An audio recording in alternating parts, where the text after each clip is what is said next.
Parang kulang pa yan para sa Lord. Come on. Give Him praise. Hallelujah. Meron pa yan eh. Come on. Remember, you're doing this for Jesus.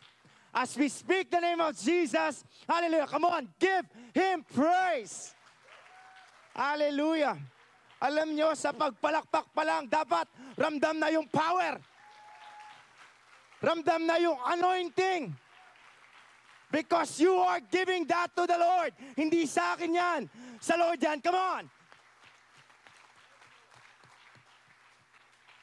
Hallelujah. Thank you, Jesus. Karaba.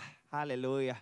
Thank you, Lord. I'm just so excited this afternoon kasi grabe yung idadala at ipapadala ng Panginoon sa atin ngayong hapong ito. Kaya kalabitin mo yung katabi mo, sabihin mo, makinig ka please.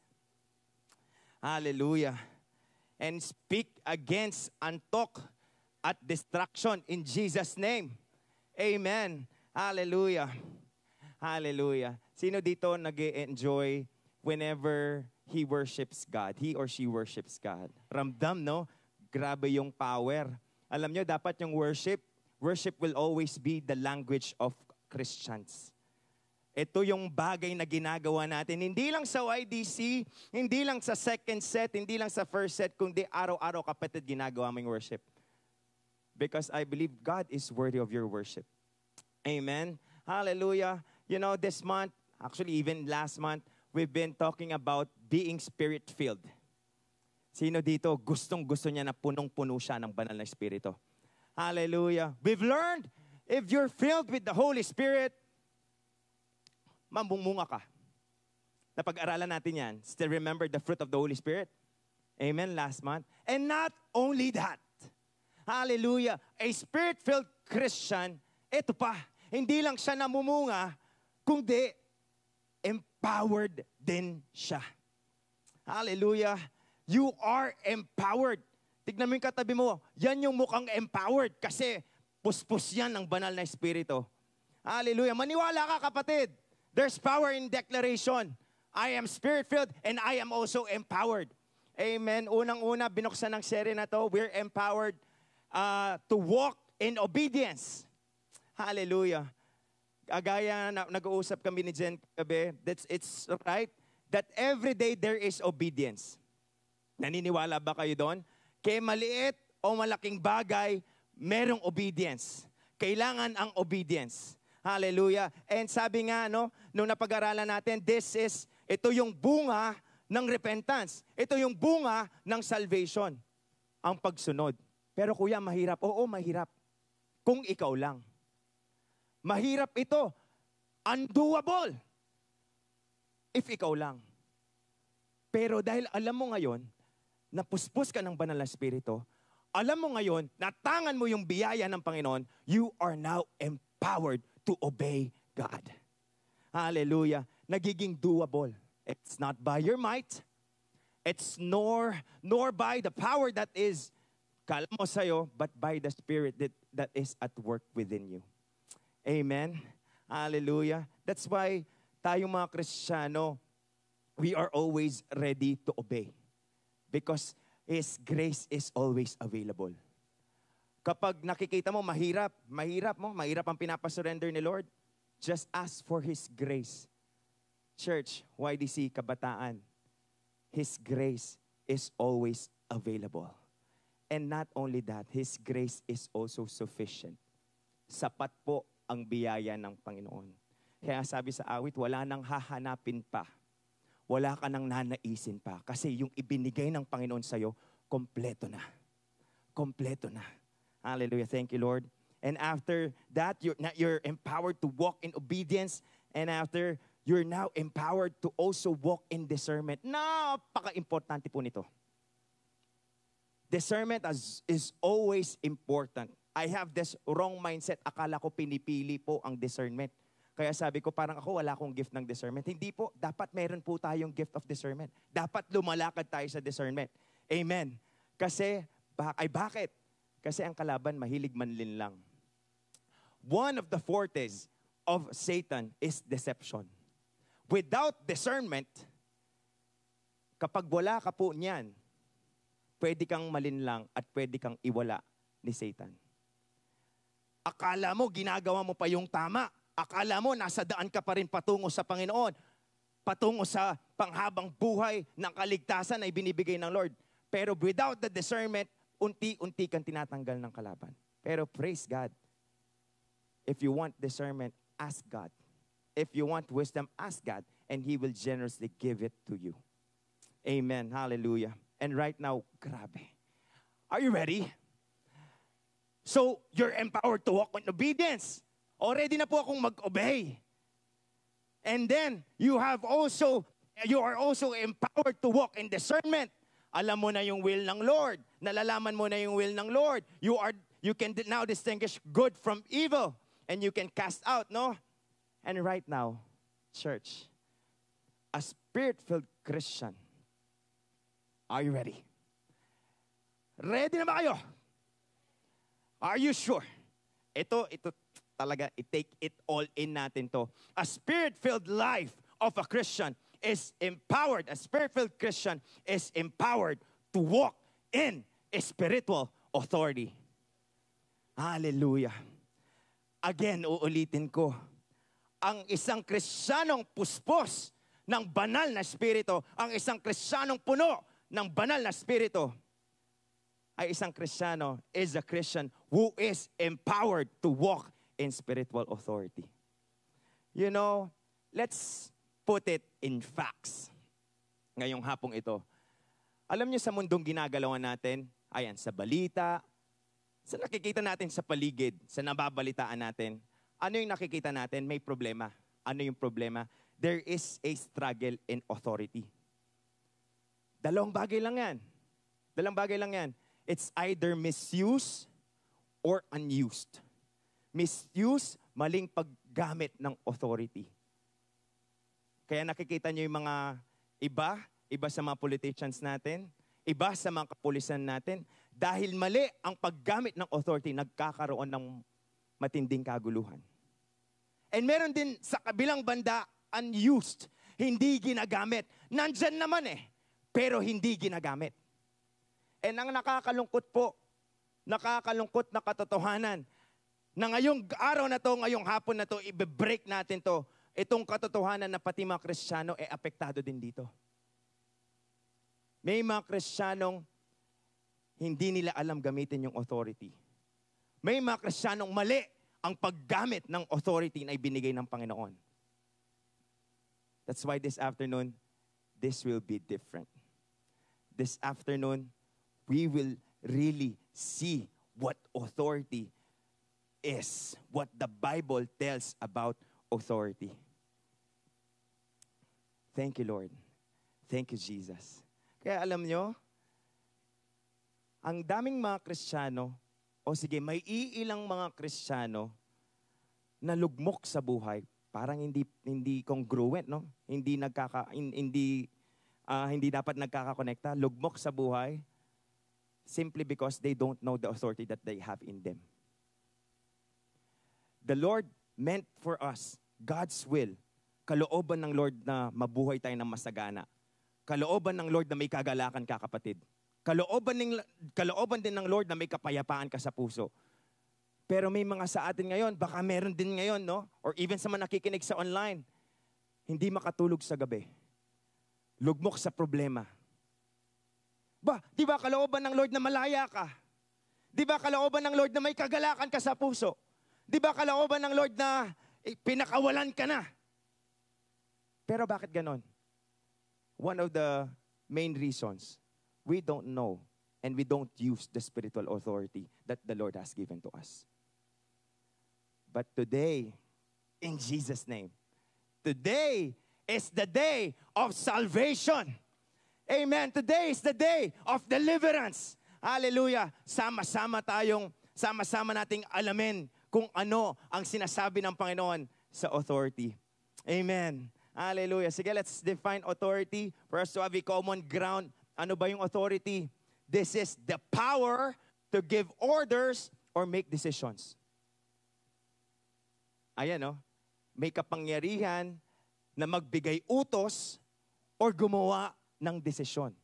Ganon yung authority. Second one, the power or right to direct or control someone or something. Take note of the direct or control. May 32-wheeler na truck. Just imagine this. Sa daan, 32-wheeler, ibig sabihin, napakalaki ng truck. Ang truck na yon, dahil malaki siya, may kakayahan siyang manalasa sa daan. May kakayahan din siyang makabangga ng maraming sasakyan. May kakayahan siyang mamerwisyo sa daan. May kakayahan din siyang actually makasira ng buhay ng tao. Pero yung truck na yan, kahit gaano man yan kalaki, hihinto yan sa pito ng isang traffic enforcer. Bakit? Kasi yung authority nandun sa traffic enforcer. Kahit gaano pa kalaki yung truck na yon, kapag narinig niya na yung pito ng traffic enforcer, hihinto at magbabagal yan. Because he honors authority.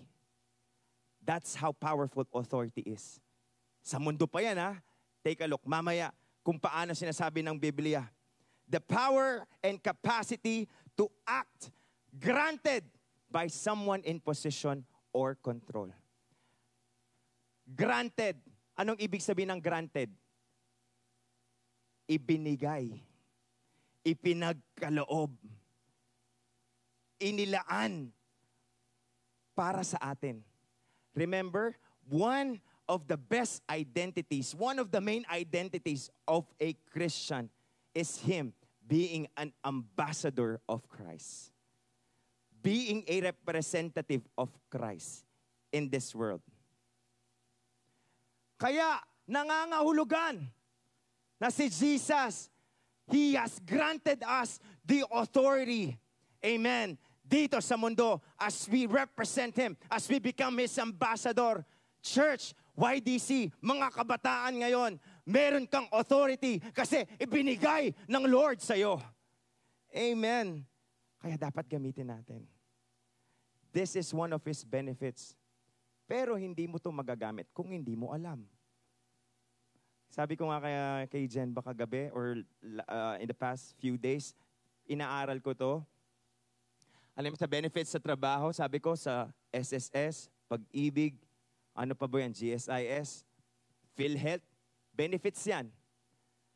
Kinakaltas sa mga sahod, sino man nagtatrabaho dito? Nagtatrabaho na. Ayan, di ba kinakaltasan kayo? Pero hindi nyo ma-enjoy yung benefit na ibinibigay ng mga to kung hindi nyo sila alam. Hindi nyo alam na pwede pala kayo sa SSS, hindi nyo alam na hindi nyo ma-enjoy yung sa Pag-ibig pala, pwede kayong magkaroon ng bahay kung hindi nyo inaaral. Same with the authority that the Lord has given you. Kung hindi mo siya alam, hindi mo siya gagamitin.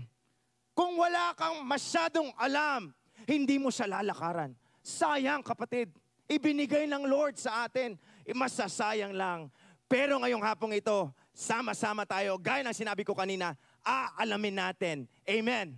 Aalaman natin yung kapangyarihan. Ayan o, Tagalog, otoridad. Hallelujah. Kapamahalaan, kapangyarihan, karapatan. It came from the Greek word exousia. I don't know if ganun ang pagkakabigkas, meaning, ayan, authority, power, the right to control or govern, dominion, ability, strength, privilege. Hallelujah. Alam nyo ba, nung ginawa si Adam, ginawa yung first man, creation, will ng Lord, yung dominion, ibinigay sa atin na. Naibigay na sa man. Let them have dominion, sabi ni Lord. Kaso, anong nangyari? Ibinigay kay Satan because of the disobedience. Nalinlang sila eh. Nalinlang sila doon sa salita ng serpent. Salita ni Satan. Nag-give in sila. Ayun, naibigay yung authority. Pero good news, church. That is the thing of the past. A thing of the past na po yun. Nakaraan na po yun. Iba na po ngayon. Amen. Because Jesus was able to reclaim the authority and Jesus has given you the authority. Nasa atin na ulit ang authority. Amen. Praise God. Thank you, Lord. And also, ayan, we also have power. Kasi parang closely connected yan. Authority and then power. Power came from the Greek word dynamis. Dunamis sa iba, no? Meaning power, ability, force, at saka strength. Sa Bible, closely related yan. Pero meron pa rin silang pagkakaiba. Let me tell you how they differ from each other. Ayan, no? Power is the inherent strength or the ability to achieve a desired goal. So yung capability, yung kakayahan, no? Para magawa mo ang isang bagay. Yun yung power. Nagkakaintindihan po ba tayo? Amen. And ano yung authority? Authority is centered on the right to use power. So, ibig sabihin, kapag meron kang power, para maging tama yan, kailangan meron kang authority. Kasi dapat, ayan, no, is centered on the right to use power. Ganito lang to, simplihan natin. Let's take it in the negative context. Let's use a negative context in this. May isang pulis. Ano ang role ng pulis? Save and protect, di ba? Meron niyang authority. Pero, kung hindi niya gagamitin yung barel na meron siya to protect people, wala pong kwenta. Gets? On the other side, meron hold-upper. May hold-upper. Meron din siyang barel. Ibig sabihin, meron siyang power. Ginamit niya. Hindi pa rin illegal. Illegal siya. Bakit? Kasi wala siya sa authority. Are you getting the point? For you to have a right mindset of what power is, of what authority is, you better consult the Bible. And this is what we call a spiritual authority. For this to be right. Ayan, sabi ni Charles Kraft, spiritual authority is the God-given right to receive and use God's power that flows from the indwelling Holy Spirit. Ulitin ko, is the God-given right to receive and use God's power that flows, umaagos from the indwelling Holy Spirit. Church, YDC, without the Holy Spirit, you can never have that spiritual authority. Without you being filled up with the Holy Spirit, you can never have that spiritual authority. Kahit gaano pa kalakas yung sigaw mo, kahit may mga armas ka na, wala pa rin kwenta kasi wala yung Holy Spirit. Pero alam ko, naniniwala ako, YDC, the youth of this generation, itong mga taong nandito ngayon, mga kapatid ko, kayo ay puspos ng banal na Espiritu, kaya meron kayong authority. Come on! Kaya lang, kailangan nating alamin. Ito lang yun eh. Kailangan nating alamin para ma-embrace natin. Marami sa atin, maybe some of you who are right here today, ngayon pa lang alam, may authority pala ako. Yes, kapatid, meron kang authority. Ibinigay na ng Panginoon sa'yo. Kahit paulit-ulit mo kung marinig ngayong hapon ito, na ibinigay ng Panginoon, tama naman kasi, ibinigay ng Panginoon para sa'yo. Libre. Hindi mo pinaghirapan, and this is the work of grace. Amen. Natatanda niyo si Moses? And one of the things that I learned from here, yung authority na ibinibigay ng Lord para sa atin, it comes with an assignment. Hindi ibibigay ng Lord na wala siyang paggagawa sa'yo. May assignment ka.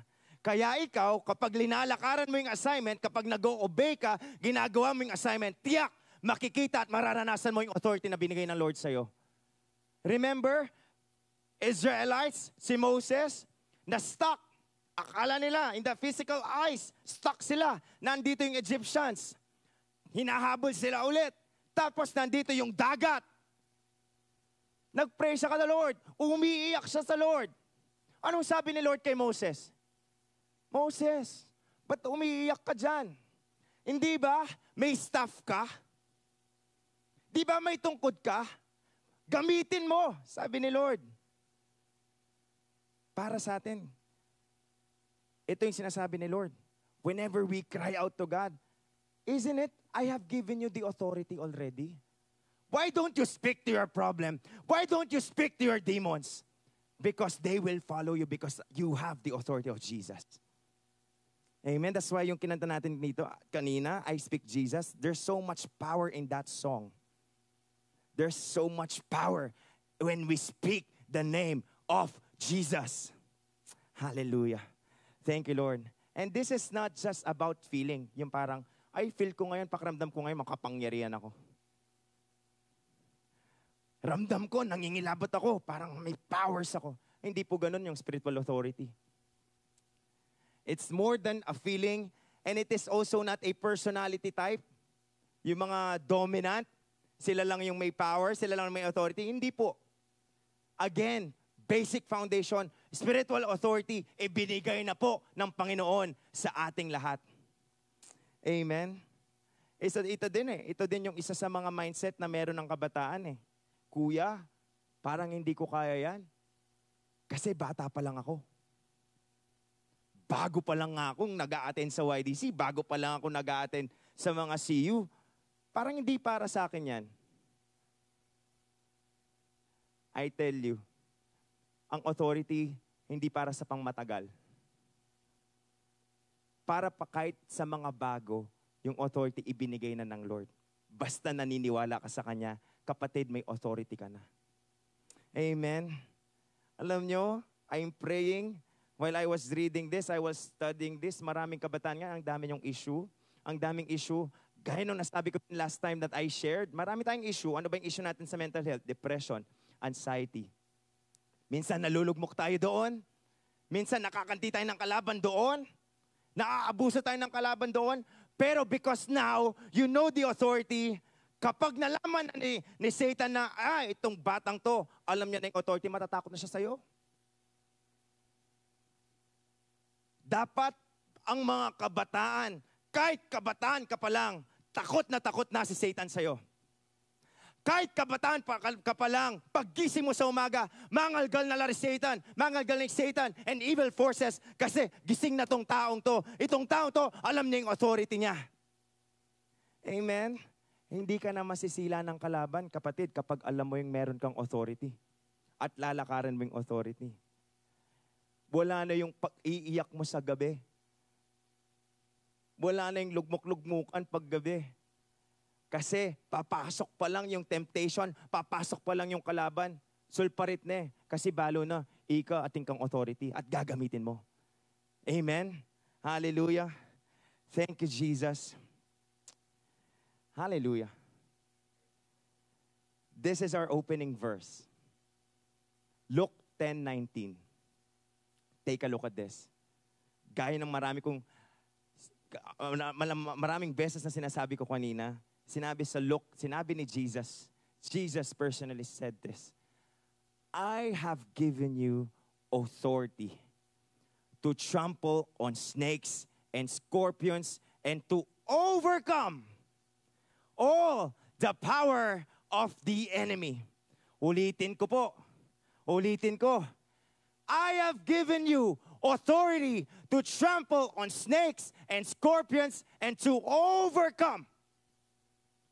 Some? Anong sinabi ni Jesus? Oh, the power of the enemy. Take a look at the TPT version. I like it. I love how this was translated. Sinabi niya, now, kaya kailangan alamin natin now, you understand that I have imparted to you all my authority. Grabe. Buong authority ko, ibinibigay ko sa'yo. To trample, I have imparted, sinishare ko sa'yo, to trample over His kingdom, referring to Satan. You will trample upon every demon before you and overcome every power Satan possesses. Grabing power yan. Absolutely. Nothing will be able to harm you as you walk in this authority. Hindi ka masasaktan ni Satan. Hindi ka maaapektuhan ni Satan because you are walking in His authority. Are you realizing that? Nare-realize ba natin yon? Ganito ko powerful ang ibinigay ng Lord sa ating lahat. Nakakalungkot, minsan hindi natin madalas, nakakalimutan natin. We are forgetting this benefit. Pero again, today I am declaring, all of us who are listening to what I am telling you, to what the Lord is telling to us right now. Ngayong hapong ito, gagamitin natin to. Amen? Amen. Let's pray before we proceed. Hallelujah. Thank you, Jesus. Thank you for your word. Thank you, Jesus, for we know, Lord, that you are about to do something in our hearts today. Salamat po, Panginoon. We're just so excited, Lord. Thank you for the power. Thank you for the authority, Lord. I am blessing my brothers and my sisters who are here today, Lord, that they may fully grasp your word, your message for them, Lord. Salamat po. We give you all the glory and honor. In Jesus' name we pray. Everybody say, Amen. Siya palapan natin ang ating Panginoon. Hallelujah. Hallelujah. First and foremost, eto na. We are empowered to walk in spiritual authority, which includes, number one, first one, the authority to heal the sick. Hallelujah. Sino dito ready sa revelation na to? Amen. Hallelujah. Sinabi sa Mark, let's go. Yes. Sinabi sa Mark chapter 16 verses 17 to 18. And these signs will accompany those who believe. Minsan ako lang babasahin to. In my name, they will cast out demons. They will speak in new tongues. They will pick up serpents with their hands. And if they drink any deadly poison, it will not hurt them. And in the last statement, sinabi ni Lord, they will lay their hands on the sick. And they will, once again, they will. Pansinin nyo yung ginamit na linking verb. Ano yung ginamit niya? Will. Kapag sinabing will, ano yun? Ano yun? Action word. Oh, linking verb yun. Grammar, ne? Ano yung will? Sigurado. Hindi would. Will or shall. Kapag sinabi ni Lord, sigurado. Kapag ang mga anak ko nag-lay hands ng sick, gagaling ang kanilang pinagpe-pray. Amen? Alam nyo, remember, we have this Great Commission.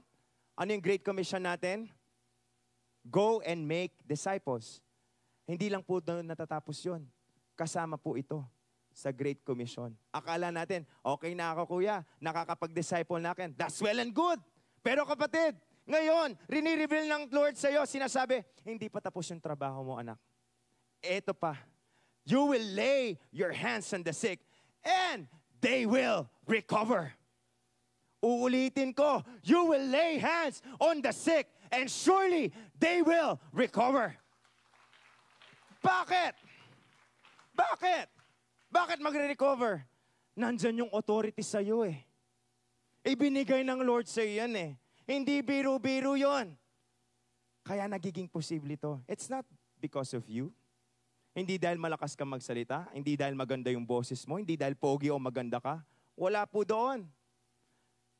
Dahil yon sa authority na ibinigay ng Panginoon sa iyo. Amen. Hallelujah. Luke 10:9. Sinabi din, Lord, heal the sick. Paulit-ulit, no? Heal the sick who are there. And tell them the kingdom of God has come near you. Alam nyo, minsan may mga mali tayong panalangin. Kahit ako, na-break na rin yung mindset. Now, 2 years ago, no, we've studied this. Ito, reminder sa atin. We have to always be reminded in the Word of God. Minsan, pinag-pray natin, no, Lord, pagalingan niya po ini. There's nothing wrong in using the name of Jesus.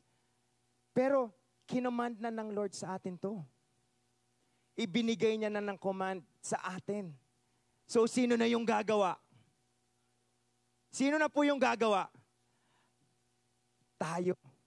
Nakakatawa yung nasabi ni Pastor Manny kahapon, no? Sa aming devotion, nung pinaprocess namin to. This is just like, kapag inaano na pa rin natin si Lord na dapat tayo na yung gumagawa kasi binigay na yung authority ni Lord eh. Halimbawa, papagwasa na kang pinggan mo. O anak, hugasin mo na yung mga plato. Sige ma, go. Sige ma, ikaw na. Ganun yun eh. Dinirekta ka na, ibabalik mo pa. Pero right now, we are going to realize, we'll get to know that we have the authority to heal the sick. Ito pa yung sinasabi ni Lord. Sino dito yung na-experience na mag-pray over ng mga may sakit? Amen. Iilan pa lang? Naranasan nyo na ba yung kapag may pag-pray, tapos may mga kasama mga kaibigan, mga Kristiyano, pag-pray na natin, sige, ikaw na lang. Total, mas malakas ka kay Lord eh. Sige, ikaw na lang. Mas mapali kayo eh. Sige, ikaw na lang. Total, ikaw naman yung leader eh. Sino naka-experience nun? Yung pasahan. Sige, pag-pray mo na. Hindi, nahihiya ako eh. Ikaw na lang. Parang natatawa, nakaka-relate. Alam nyo ba, kapag may ganun tayong mga klaseng pag-uugali, nai-stop yung authority. Na imbis i-take mo yung opportunity, ipinapasa mo. Remember sa beautiful gate? Si John and si Peter, nakita nila yung lame. Nakita nila yung lame, di ba? May cripple doon. Sinabi ba ni John, Peter, ika na mo. Total, mas matapang ka na ako eh. O kaya si Peter, sinabi niya ba, John, ikaw na lang. Di ba mas close ka kay Jesus? Sabi mo nga sa sarili mo, ikaw yung beloved eh. Hindi! Nung pumunta sila doon, nakita nila yung crippled, sabi ni Peter, silver and gold I do not have. What I do have is the name of Jesus. And by His name, you are healed. Stand up and walk. Ganon lang po. Minsan sa atin, uso yung pasahan. Kaya mo naman. Ipasa me, agyo mo naman. Kaya hindi na exercise yung authority. Kaya hindi nagiging strong muscle yung authority mo. Siya na lang. Total, baka magkamali pa ako. Siya na lang. Pero sabi ni Lord, ikaw. Hindi niya sinabi doon, those who are strong, those who have loud voice, mga leader nyo, hindi. You, sabi niya, ikaw, you will lay hands on the sick and they will recover. Sino dito pupunta sa hospital mamaya? Nag-lay hands. Buti natawanan niyo ako. Application time tayo dati. Lagi, sinasabi ni Pastor Joshua, walang nakakaya po doon. If the Lord is speaking to you right now, kapatay, anak, punta ka sa hospital. You lay your hands on the sick. Do it. Because the authority, again, of Jesus is in you. Hallelujah. Hallelujah. Kuya, oo, okay na. Sige nga, kaya ko na. Magpe-pray ako. Actually, nag-pray ako kahapon. Kaso hindi siya gumaling. Worse, kuya, namatay pa. Nagpe-pray ako ng life. Pagkabukas, nasa morgue na. Paano yun? Naranasan niyo na ba yun? Amen. Amen. Pastor Joshua. Sino dito nakaranas nun? Sige, be bold. Yung nakaranas na nag-pray pero hindi pinagaling, hindi gumaling. Kapag ganun ang sitwasyon, kapatid, praise the Lord pa din. Bakit? Bakit? Tanong nyo. Bakit? Kapag may mga pagkakataon na inaalaw si Lord, just like these situations, ano yung utos niya sa kanyang mga disciple? Pray and never, ulitin ko, pray and never. Kuya, hindi siya gumaling di mag-pray ka ulit. Kuya, pangalawang araw na hindi pa rin siya gumagaling. Di mag-pray ka ulit. Sabi nga ni Jesus sa disciples niya, pray and never, kasi walang Kristiyanong gumigive up. Amen. Walang Kristiyanong sumusuko. Kaya pray until something happens because surely it will happen because God says so. And alam niyo pa yung magandang revelation dito kung bakit may mga pagkakataon na may mga pinagpe-pray ka pero hindi nag-heal. May mga ganong pagkakataon. Kapatid, that is your opportunity to grow in faith. Mag-mature ka sa pananampalataya mo. Kasi patuloy kang magtitiwala. Kasi alam mo yung gusto ni Satan? I-questionin kapag hindi gumaling, gustong-gusto niya yun eh. Kasi mapapa-question ka. Ay, totoo ba? Totoo ba talagang powerful si Lord? Bakit parang napahiya ako doon? Ba't hindi naman siya gumaling?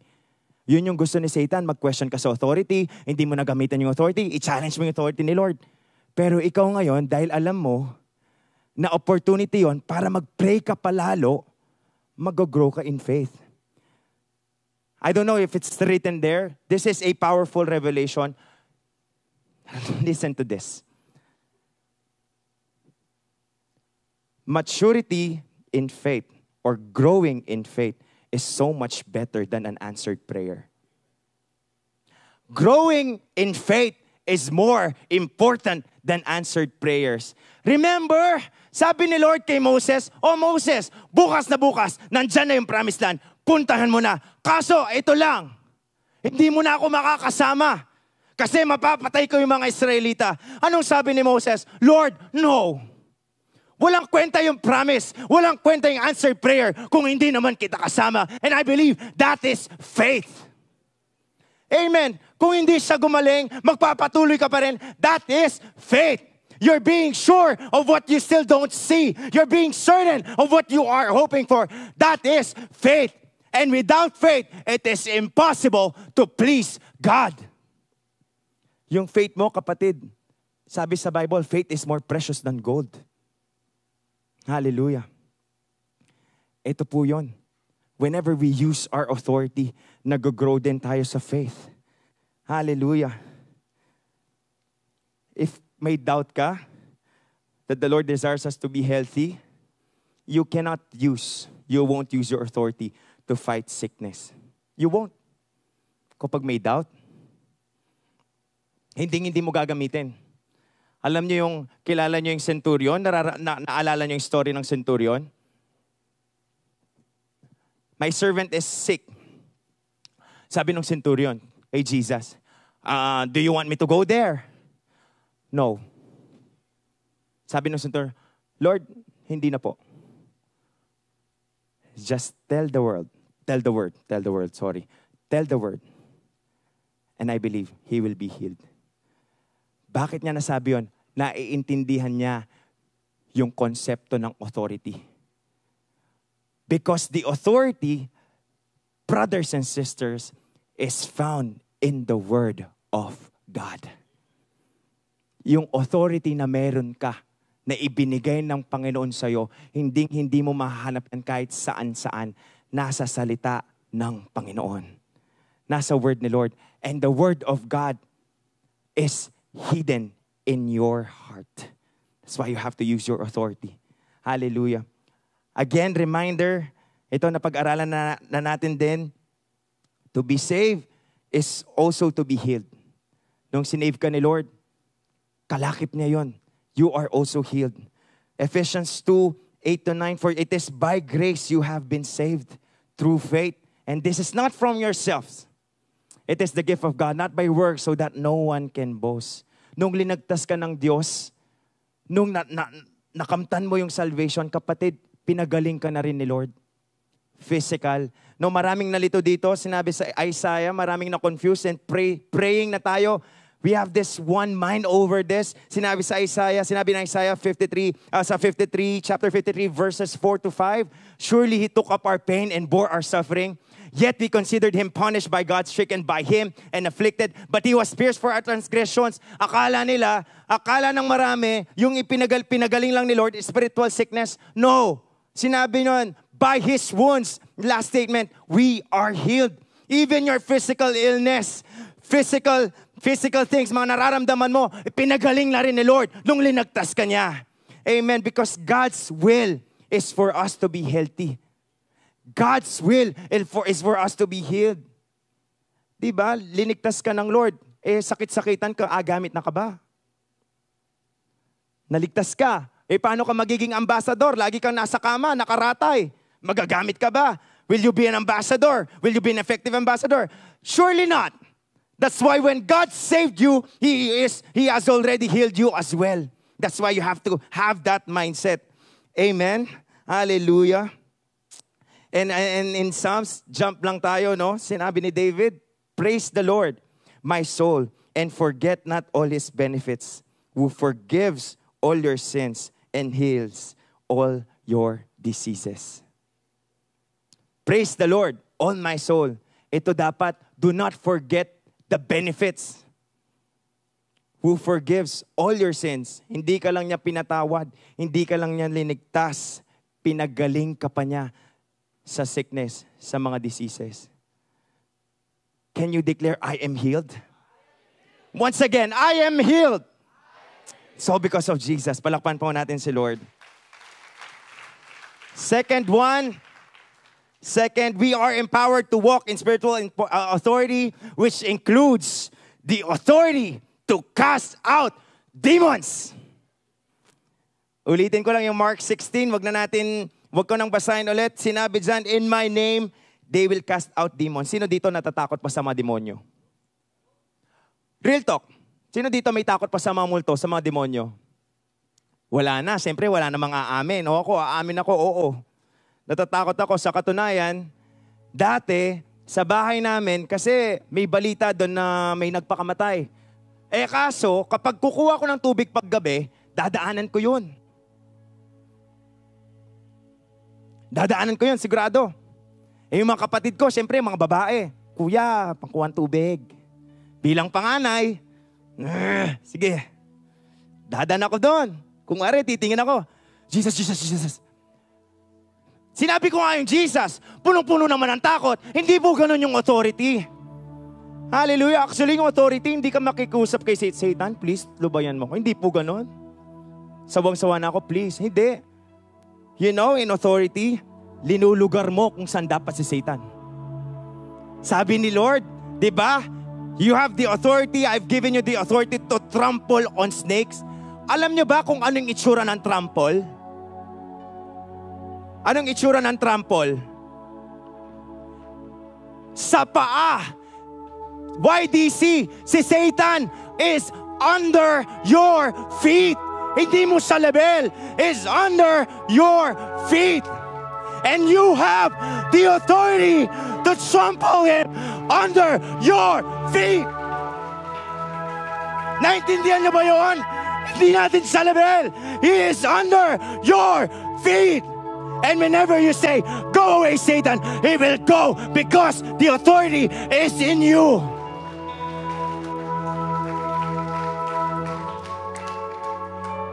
Hallelujah. When Jesus called the 12 together, He gave them power and authority, Luke 9, to drive out all demons and to cure diseases. Hallelujah. Ito yun eh. Ipinapaalala ng Lord sa atin.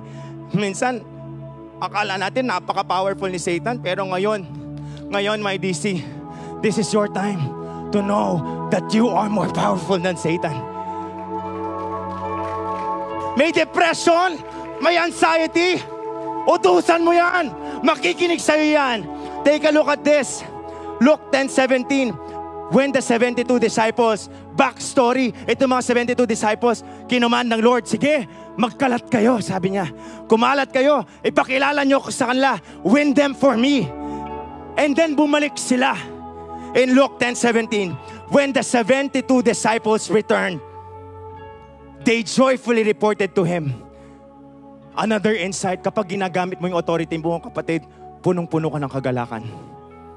Masaya ka. Kasi alam mo, panalo ka.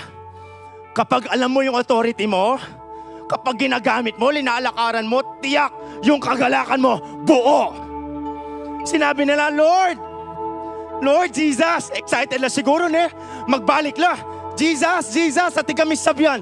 May sasabihin kami. Nakita namin yung mga demonyo sumusunod sa amin because of your name. Nakita nila kung gaano ka powerful. Bakit? Kuya, paano naging posible yon? I will tell you why. because of the finished work of Jesus in the cross.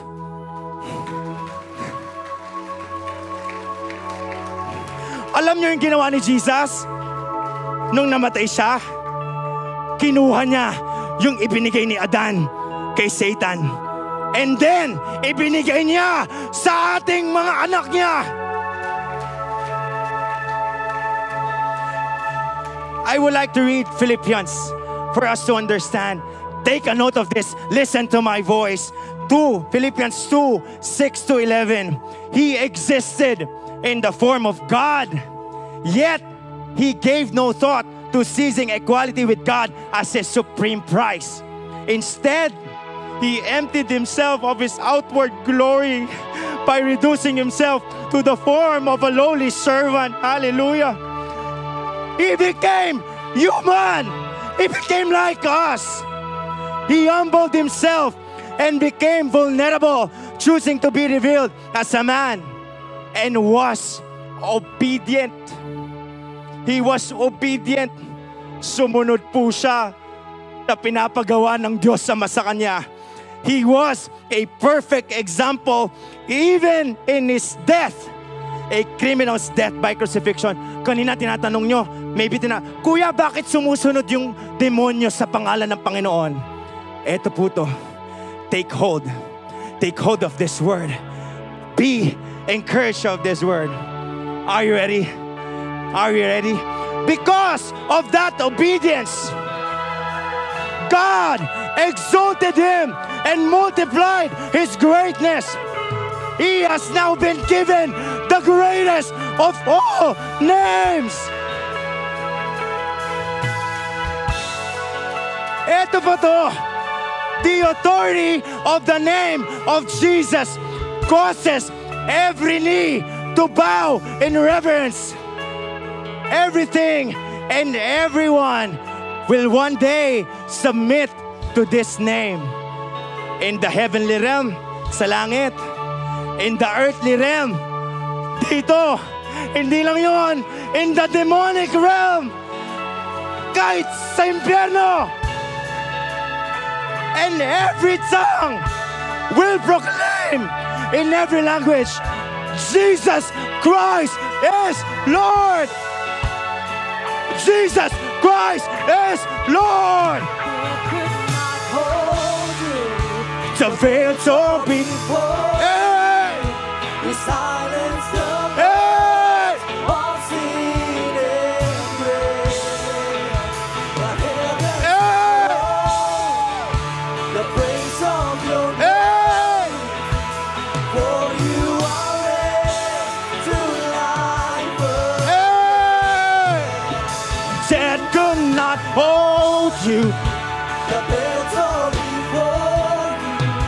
You silence the voice of sin and grace. The heavens are roaring the praise of your glory. For you are raised to life. Come on, sing it from your heart. Declare it. Death could not hold you. The veil tore before you. You silenced the voice of sin and grace. The heavens are roaring. They're roaring. The praise of your glory. For you are raised to life again. You have no rival. You have no equal. Now and forever, God, you reign. Yours is the kingdom, and yours is the glory. Yours is the name above all names. What a powerful name it is. Hallelujah. What a powerful name it is. The name of Jesus Christ, my King. What a powerful name it is. Nothing can stand against. What a powerful name it is. The name Oh, what a powerful name. of What a powerful name. What a powerful name it is. What a powerful name it is, the name of Jesus Christ, my King.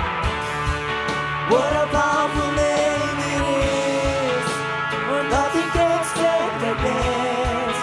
What a powerful name it is, the name of Jesus. Hallelujah. Wala pa natin si Lord. Hallelujah. Okay mo makatikdo na kayo mo? Okay mo? Makatikdo kayong i-receiving revelation na ning Ginoo kaya katamo nga. Ituloy ko lang ha. Just give me 10 minutes. Alam niyo yung susi dito? Alam niyo kung paano nagiging effective ito? Yung authority. Sinabi ni James. James 4:7. Submit yourselves then to God. Magpailalim ka sa Panginoon. Without humility, you cannot have this. Tingnan nyo kung paano naging effective. Submit yourself. Resist the devil. Hindi siya natapos doon. And he will flee from you. Kailangan submitted ka sa kalooban ng Lord. Na pwedeng mayabang king Ginoo kasi alikayabangan yung sukatan na ning authority, humility, and nothing will harm you. Take a look at this group of Jews. Nakita nila kasi mga disciple nakakapag-cast out ng demons. Kwento ko na lang. Subukan natin mag-cast out ng demonyo. They tried to use the name of the Lord Jesus in their incantation. Doon pa lang doon sa una eh. Tried. Meron ng mali.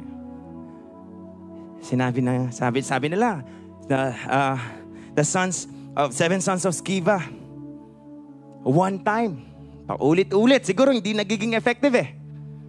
Minsan, sinabi niya, I command you.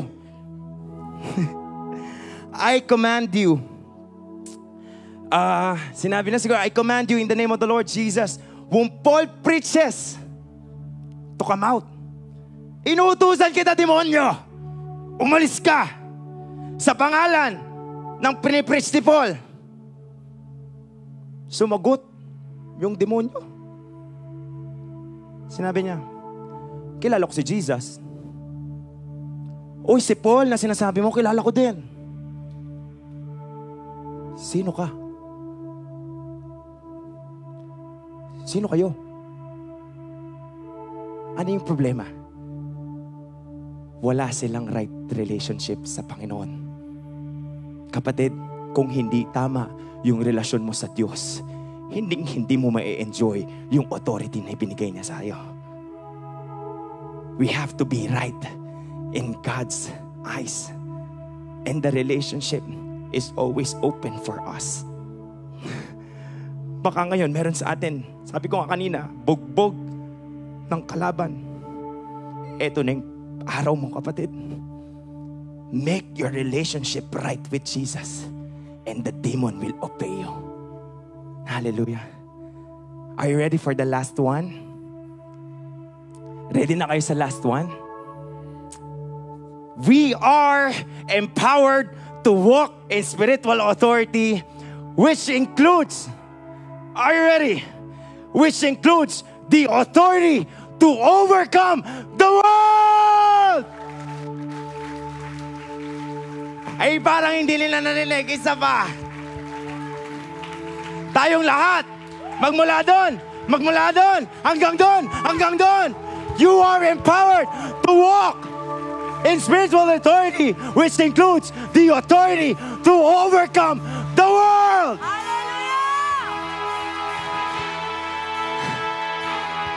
Meaning, you have the authority to become victorious. You have the authority to conquer Satan. Kasi ibinigay na ng Lord sa'yo. Remember, the God of this world is Satan. Kaya dapat, di ba binibilin sa atin lagi, do not love the world. Huwag mong mahalin ng mundo. Dapat i-overcome mo. Kasi, ang God of Satan, Ang God of this world si Satan. Sabi sa 1 John 5:19, to support what I'm telling you, we know that we are the children of God and that the world around us is under the control of evil one. 2 Corinthians 4:4, Satan, who is God of this world, has blinded the mind of those who don't believe. Eh kaso tayo naniniwala tayo, so hindi tayo bulag. Hindi po tayo bulag. Nakikita natin, kaya nating overcome ang mundo. Amen. Because of the authority that the Lord has given us. And 1 John 2:16, for everything in the world, the lust of the flesh, the lust of the eyes, and the pride of life, comes not from the Father, but from the world. Hallelujah. Last verse, which is our YDC verse challenge. Panghawakan natin to. Kung pwede mong i-memorize, i-memorize mo. Hindi na pala i-memorize. Isabuhay natin. For everything in the world. No, not that one. 1 John 5:4-5. For everyone born of God. Alam niyo yung born of God, isa sa ibang asalin or ibang ng born again, born of God. For everyone was born again, overcomes the world. This is a promise. Again, for everyone born of God, overcomes the world. This is the victory that has overcome the world, even our faith. Who is it that overcomes the world? Tinatanong ni John, sino nga ba? Only the one who believes that Jesus is the Son of God.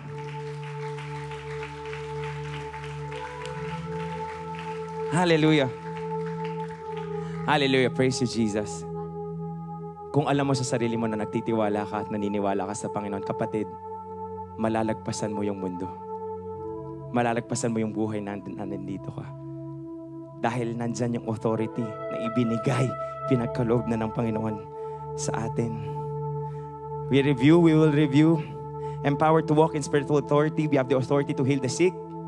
Tandaan natin to. Huwag tayong mahiya. No? Authority to cast out demons. Huwag tayong matakot. And then the third one, authority to overcome the world. Praise God. Luke 10:19-20. I have given you authority to trample on snakes. Trample. Come on. Trample on snakes and scorpions. Yan. And to overcome all the power of the enemy. Nothing will harm you. Ito po yung magandang promise. However, sabi ni Lord, however, do not rejoice that the spirits submit to you. Diba kanina, ang saya nila. Lord, demons, nag-obey sa amin. Ito, sabi niya, mas maligaya ka dapat. But rejoice that your names are written in heaven. Kapatid, simbolo, proof, patunay, naligtas ka kapag ginagamit mo yung authority mo. And this is my prayer today. Sinabi yan ni Paul. Sige. Sinabi ni Paul yan. Sa Ephesians 1:18-19, NIV. Ito po yung prayer ni Paul. I pray that the eyes of your heart may be enlightened in the order that you may know the hope to which He has called you, the riches of His glorious inheritance in His holy people. Ituloy natin 19. And His incomparably great power for us who believe. That power is the same as the mighty strength. Sa ibang salin, sinabi niya, I pray that your eyes may be opened. Mabuksan yung mata mo para makita mo yung authority, yung power na meron ka. Kasi meron sa atin, pikit pa rin yung mata eh. Hanggang ngayon, pikit. Gaya nung writer ng aawitin natin ngayon before we'll take the communion, sinabi niya, I've tried so hard to see it. Nahirapan akong makita nung una. Kung ano yung plano mo sa akin, kung ano yung mga binigay mo sa akin. Pero second verse, binawi niya, kapatid. Sinabi niya, now, I can finally see it. I pray, tayong lahat dito, now, we can finally see it.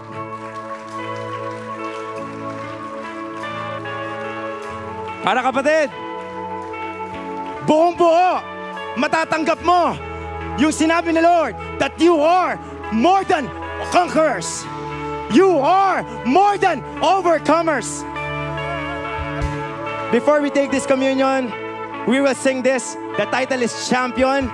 I know you know this song, and I pray that it will minister to all of us today. Hallelujah. Thank you, Jesus. Let's just worship God. Hallelujah. I've tried so hard to see it. Took me so long. Baka ikaw to, kapatid. That you choose someone like me to carry your victory. Perfection could never earn it.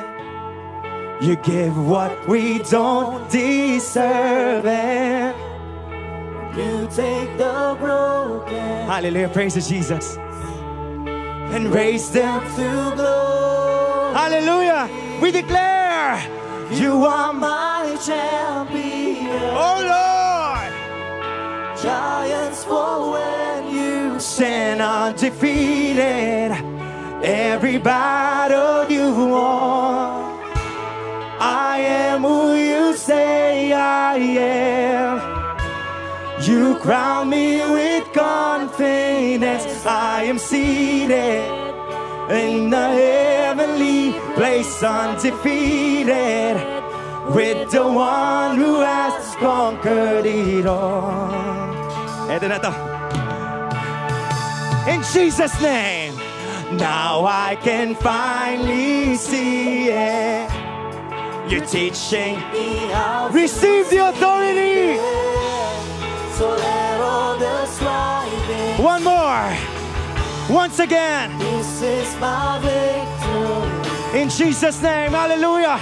Now I can finally see it. You're teaching me how to receive. Are you ready? So let all the striving. It will stop. This is my victory. You are my champion. Giants fall when you stand undefeated. Every battle you've won. I am who you say I am. You crown me with confidence. I am seated in the heavenly place, undefeated, with the one who has conquered it. Eto na to. Application time.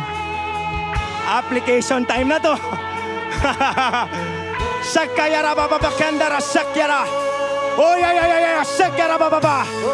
Receive the power. Oh yeah yeah yeah. Shakyara baba.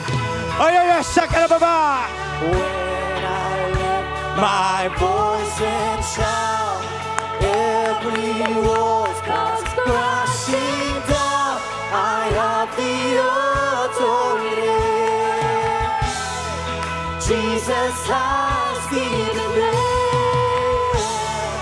When I open up my mouth, miracles start breaking out. I have the authority. Once again, once again, once again.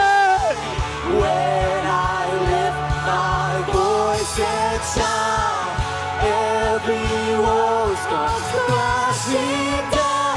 I have the authority. Jesus has given me.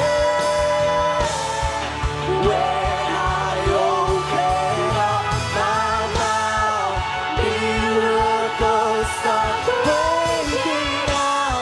I have the authority.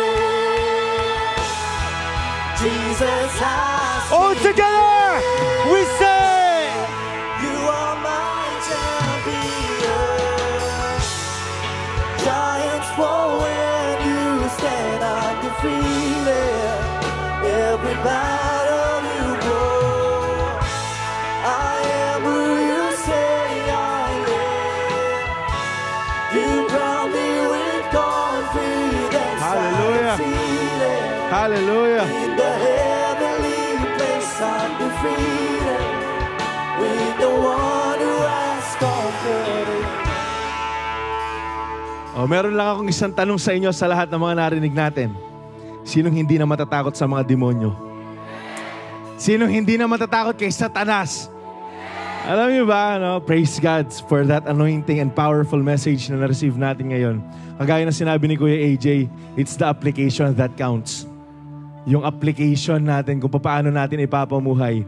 Alam niyo, pag uwi niyo mamaya, kung meron man kayong mga problema pinagdadaanan, even your anxieties and depression, you cast them out.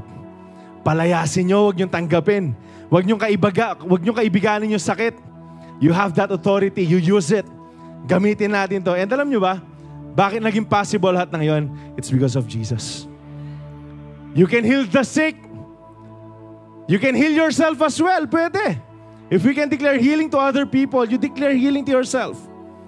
Then sa ibang tao, hindi kailangan ng memorize mo yung Bible for you to heal the sick. Kagaya na napag-aralan natin, dahil alam mong meron kang authority. You have this spiritual authority. Then just use it. Tapos sa mga bahay nyo, kung merong problema, kung merong sigalot, huwag kayong tumigil manalangin at magpalayas. As you bind this spirit, habang tinatalian mo yung mga spirito na to, you are to lose the Holy Spirit sa bahay ninyo. Yung mga bagay na nanggagaling sa banal na spirito, yung bunga ng banal na spirito sa mga bahay ninyo. And YDC, last na lang. Isa sa mga naturo sa amin, ni Kuya AJ, and sa CEO po namin, pakita nga po natin yung title, Walk. Ayan, yung walk,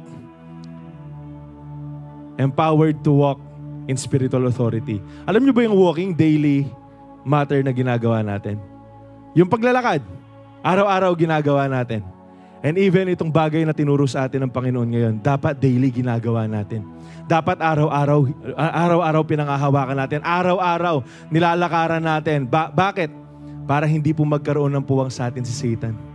Yung mga demonyo niya, yung temptation na nag-creep in sa atin, hindi sila makakapasok. Why? Because we will walk daily with the power of the Holy Spirit na meron tayong spiritual authority. Nakukuha po ba? Uulitin ko lang, sino magpapalayas na ng mga demonyo? Sinong confident na matatakot sa kanya yung mga demonyo? Dapat hindi tayo yung takot sa kanila. Sila dapat yung matakot sa atin. Because we have that spiritual authority. Sino yung mga magpapagaling? Magtaas ng kamay. Sino yung gustong magpagaling? Amen. We have that power. Ang gagawin natin, hihingin lang natin sa Panginoon. Amen ba? As we worship the Lord, igagay tayo ng mga worship team natin, even yung mga ushers natin. Let us ask the Lord na tulungan niya tayong mamuhay dito sa spiritual authority na tinuro sa atin. Let's worship Him.